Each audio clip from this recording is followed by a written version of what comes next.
So if you've been following my channel or my social media pages or whatever, you would know that back in June, on June 25th to be exact, I received a very strange DMCA notice from YouTube. Now this DMCA notice was of course a false DMCA filed against my channel in order to try to take my channel down. This DMCA was very, very, very weird, and that was because it was issued by me, supposedly. Someone impersonating me filed strikes against my own channel for my own content. That's right. Somebody made an impersonation email account. They made chrishwriter@gmail.com. They filed false DMCAs against me and that creepy reading, claiming that they were me and saying that they wanted my stories taken off my channel. It's all very confusing. Long story short, this person impersonated me in order to file false DMCAs against my stories. That's not too overcomplicated, right? Anyway, that creepy reading got a strike. I got 2 strikes. This person was really just trying to take things down, trying to get at people, trying to destroy channels with their false DMCAs. Now, up until this point, this person's identity has been a mystery. You can assume it probably was a Plagued Moth fan, or, somebody who knew Plagued Moth, or, you could just assume a lot of things, and you would just be assuming.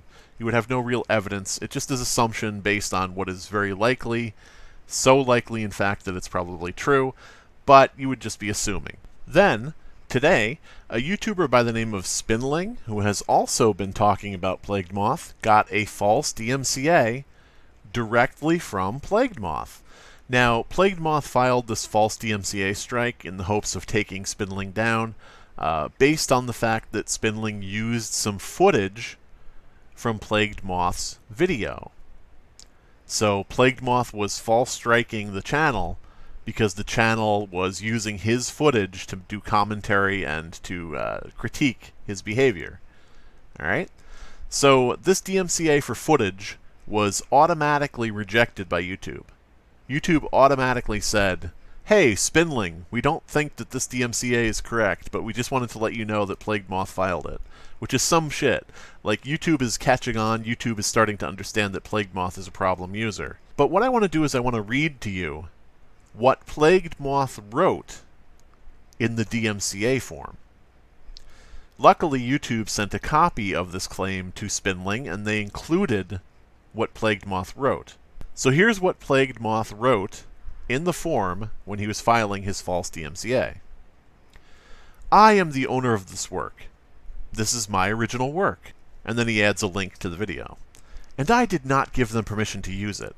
My original work is being used in a harassment video which includes copious amounts of slander. I ask that this video in question remove my original work. I swear, under penalty of perjury, that I have a good faith belief the material should be removed due to falsely using my story without permission."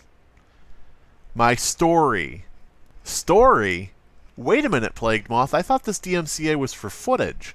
Why does it say story in your text? Why did you write story here?